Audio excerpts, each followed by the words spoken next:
Halo para santuers dimanapun kalian berada, apa kabar? Semoga kalian baik-baik saja.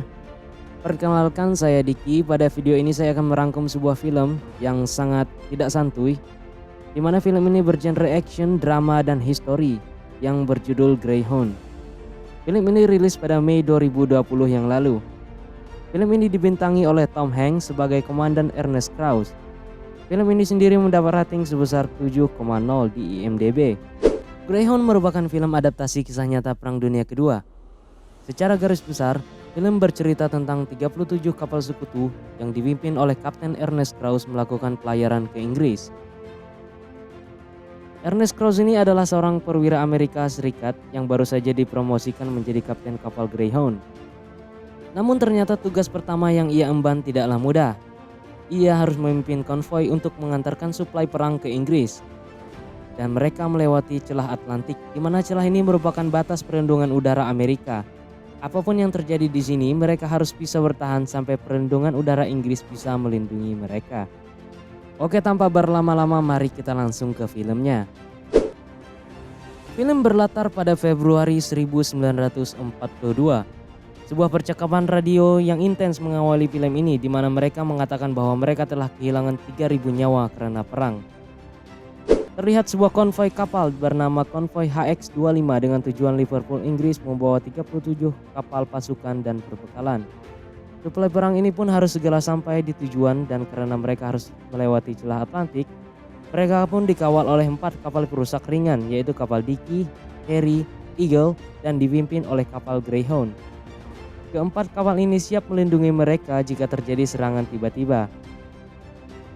3 hari berlalu setelah mereka lepas dari perlindungan udara. Terlihat Kapten Ernest Krause mengecek kondisi konvoi dan situasi jalur yang mereka lalui pada Cole. Sampai sejauh ini tidak ada hal yang perlu dikhawatirkan karena tidak ada kontak yang mencurigakan dan konvoi yang masih sesuai jalur seperti biasanya. Namun setelah sampai di anjungan, kru mengatakan bahwa 2 kapal pengawal Inggris, Harry dan Eagle, keluar dari jalur konvoi karena mau melakukan perburuan. Krause yang belum tahu situasinya pun tiba-tiba mendapatkan morse dari kapal utama konvoi yang mengatakan bahwa mereka telah mendeteksi adanya transmisi dari kapal Jerman dengan jarak 15-20 mil dan kemungkinan itu adalah U-boat atau sejenis kapal selam ringan. Kapten Ernest kemudian memanggil Dickie untuk membantu konvoi di sisi kanan, sedangkan Harry dan Eagle mengisi posisi yang kosong. Kemudian Kapten Ernest pun memerintahkan untuk mengejar U-boat tersebut dan mengumumkan siaga tempur kepada seluruh kru, termasuk Cole yang bertugas di bagian radar. Cole pun mengatakan bahwa mereka menemukan sesuatu yang terdeteksi radar dengan jarak 15 mil, dan memang ternyata itu adalah U-boat milik Nazi Jerman yang sedang mengisi ulang oksigen. Greyhound yang sudah tahu posisinya pun bergegas ke lokasi dengan tujuan supaya mereka dapat melihat dengan jelas dan menyerangnya.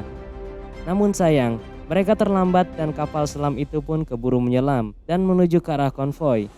Kapten Ernest pun memerintahkan untuk menjegat kapal selam itu sebelum ia sampai ke konvoi.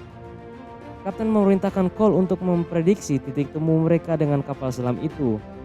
Cole pun dan beberapa temannya menghitung dengan rumus tertentu dan berhasil menebak di mana kapal selam itu pergi dan juga titik pertemuan mereka. Setelah jarak mereka dekat dengan titik koordinat tebakan tadi, tugas bagian sonar pun mendeteksi keberadaan kapal musuh yang bergerak semakin menjauh. Oke, biar nggak bingung dan sebagai tambahan informasi, jadi sonar ini adalah alat pendeteksi bawah air yang bekerja menggunakan gelombang suara, namun jangkauannya tidaklah luas. Dan radar merupakan alat yang mendeteksi objek di atas permukaan air. Lanjut, suara yang semakin jauh ini membuat petugas mulai kehilangan posisi musuh. Dan ia bilang kepada Krause bahwa kapal selam ini bisa saja benar-benar menjauh atau mereka mematikan mesinnya supaya tidak terdeteksi sonar. Krause yang mendengar situasi ini pun memberikan arahan kepada kru kemana mereka akan pergi dan mengira-ngira kemana perginya kapal selam itu. Setelah beberapa saat kemudian, bagian sonar pun mendeteksi lagi suara kapal selam dengan jarak 900 meter sebelah kiri. Pada saat ini wajah para kru pun semakin tegang dan bersiap mendengar arahan dari Krause. Lalu tiba-tiba Krause memerintahkan untuk berbelok ke kanan dengan kecepatan standar. Hal ini pun membuat para kru kebingungan mengapa mereka malah berhenti mengejar musuh. Ternyata hal ini Kraus lakukan supaya musuh mengira mereka tidak lagi dikejar. Dan setelah musuh mengejar balik, Kraus menyuruh Greyhound kembali siaga. Kapal selam musuh pun kembali mendekat dan petugas sonar pun mulai menghitung jarak mereka. Pas posisi musuh diketahui jarak pastinya, Kraus pun menyuruh kru untuk melempar bom air ke lautan. Setelah itu Kraus pun keluar dan melihat apakah tindakan itu melumpuhkan musuh. Namun saat itu tidak ada tanda-tanda seperti tumpahan minyak dan mayat yang terapung, dan menyangka serangannya tidak tepat sasaran. Sampai beberapa saat kemudian salah satu kru melihat tumpahan minyak dan puing-puing sejauh 450 meter dari kapal, yang artinya mereka telah menenggelamkan kapal tersebut. Sontak semuanya kegirangan kecuali Kapten Ernest yang sepertinya bersedih. Karena meskipun itu musuh, namun mereka juga tetap manusia, dan Kapten menganggap itu sebagai suatu kehilangan. Masa-masa kebahagiaan mereka pun tidak berlangsung lama, karena beberapa jam kemudian Kraus mendapat laporan bahwa bagian belakang konvoi telah diserang oleh 2 torpedo dan kapal dagang Despotico pun menjadi korbannya. Kapal penyelamat Cadena langsung melakukan evakuasi kepada awak kapal Despotico. Mengetahui hal ini, Kraus pun memutuskan untuk pindah ke bagian belakang konvoi. Tenggelamnya kapal tadi membuat kapal selam Jerman lainnya mulai menunjukkan taringnya, dan ini terlihat dari mereka yang mulai menyerang Greyhound dengan torpedo. Namun untungnya Greyhound langsung melakukan manuver tajam dan selamat dari serangan torpedo tersebut. Setelah diperiksa dan melakukan kontak dengan 3 kapal pengawal lainnya, diketahui bahwa mereka telah dikepung dan harus menghadapi 6 kapal selam musuh. Kraus menganggap bahwa mereka adalah sekumpulan serigala yang akan memangsa mereka pas malam tiba. Hal ini dikarenakan kru kapal di permukaan tidak mungkin bisa melihat pergerakan kapal musuh pada malam hari. Satu persatu kapal selam Jerman pun bermunculan ke permukaan yang tandanya bahwa mereka sedang ingin berperang. Sementara itu, Kraus sedang mencari cara untuk mengatasi serangan ini terlepas dari cuaca yang benar-benar dingin. Suhu yang dingin ini tidak hanya mempengaruhi kru, namun juga kapal secara keseluruhan. Wiper sudah tidak bekerja sebagaimana mestinya, radar juga mulai ngandar-ngandar. Malam yang ditakutkan pun tiba. Konvoi ini pun tidak bisa berbuat apa-apa saat ini kecuali bersembunyi dari pihak musuh. Namun tiba-tiba terdengar suara bahaya yang ditembakkan karena kapal konvoi diserang. Melihat hal ini pun Kraus mulai memperhatikan sekitar dan terlihat sebuah kapal selam naik ke permukaan untuk mendapatkan oksigen. Greyhound pun langsung mengejarnya dan mulai menyerang. Namun kapal selam tersebut kembali menyelam dan pada saat yang sama petugas sonar mendengar bahwa ada kapal selam Jerman lain yang mendekat. Mendengar hal ini, Kraus pun memerintahkan untuk melempar bom air ke lautan. Tapi sayang Kraus harus kehilangan bom air sia-sia karena itu ternyata tipuan musuh yang melemparkan sebuah tabung gas yang berputar untuk menipu sonar.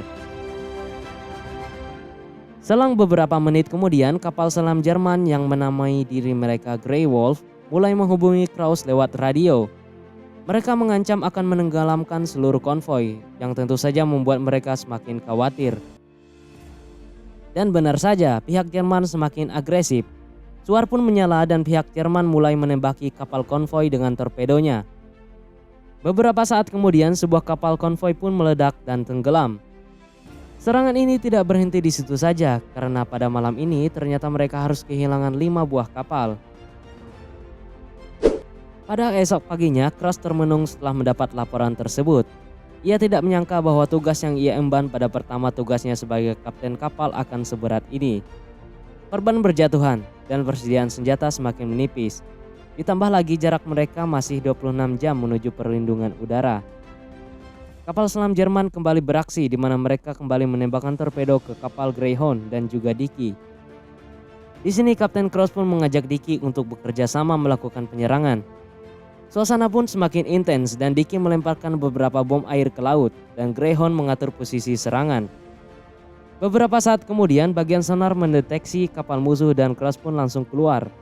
Ternyata memang benar ada kapal selam Jerman yang naik ke permukaan karena terkena serangan bom tadi. Kesempatan ini pun langsung Kraus manfaatkan untuk menembaki mereka dan Dicky pun mulai membantu.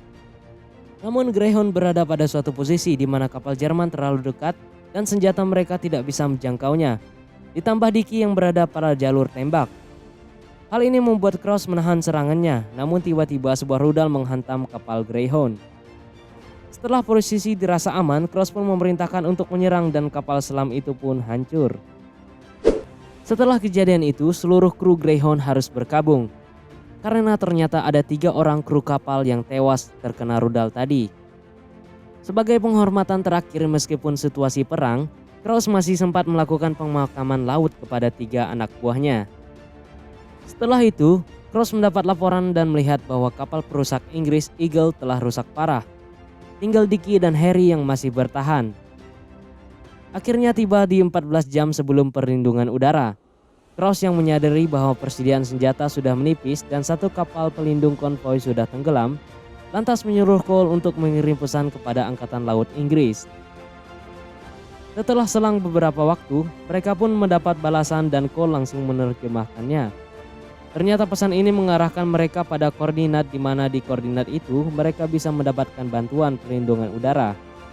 Dan Cole pun mengatakan bahwa koordinat tersebut dapat ditempuh dengan waktu 4 jam saja. Momen ini membuat Cross pusing dan kelelahan karena sejak mereka diserang, Cross belum istirahat sedikit pun. Ditambah lagi kapal Grey Wolf yang mengancam Greyhound lewat radio. Selang beberapa waktu kemudian, 2 kapal selam Jerman pun mulai menembakkan 2 torpedo ke kapal Greyhound yang membuat kapal Greyhound harus melakukan beberapa kali manuver. Untung saja 2 torpedo itu berhasil dihindari, di mana salah satu dari 2 torpedo tersebut sempat menyenggol kapal Greyhound, tapi untungnya tidak meledak. Setelah menghindari torpedo itu, Cross pun memerintahkan untuk maju dan menyerang kapal selam yang paling dekat dengan mereka. Mengetahui bahwa mereka akan diserang, kapal Jerman itu pun buru-buru menyelam. Namun belum sempat menyelam, Greyhound pun memberondong mereka dengan ratusan tembakan dan membuat kapal selam itu meledak dan tenggelam. Kepanikan kru Greyhound bertambah ketika sebuah kapal selam Jerman lainnya muncul dan hampir menembakkan rudal. Namun di saat itu juga bantuan udara datang tepat waktu dan menjatuhkan bom ke kapal selam Jerman tersebut. Kapal selam itu pun hancur. Setelah 48 jam yang menegangkan, akhirnya Cross merasa lega dengan adanya bala bantuan yang datang. Bantuan tidak hanya dari udara, tapi juga dari laut, di mana kapal Inggris HMS Diamond mengambil alih konvoi dan memerintahkan Greyhound beserta Harry dan Dickie untuk pergi ke pangkalan laut Londonderry. Akhirnya film ditutup dengan menampilkan Greyhound, Harry dan Dickie yang berpisah dari konvoi dan film ini pun selesai. Sebagai tambahan informasi, selama Perang Atlantik 3.500 kapal yang membawa jutaan ton kargo telah tenggelam dan 7.200 orang kehilangan nyawa. Dari film ini kita dapat memetik hikmah bahwa tidak ada hal yang indah dari perang, maka bersyukurlah kita hidup dengan damai dan bahagia saat ini. Jagalah persatuan dan kedamaian di negara kita tercinta ini.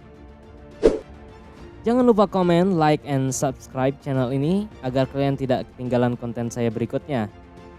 Dan komen jika kalian ingin film apa yang akan saya review pada video selanjutnya. Oke, saya Dickie mengucapkan salam santuy and bye.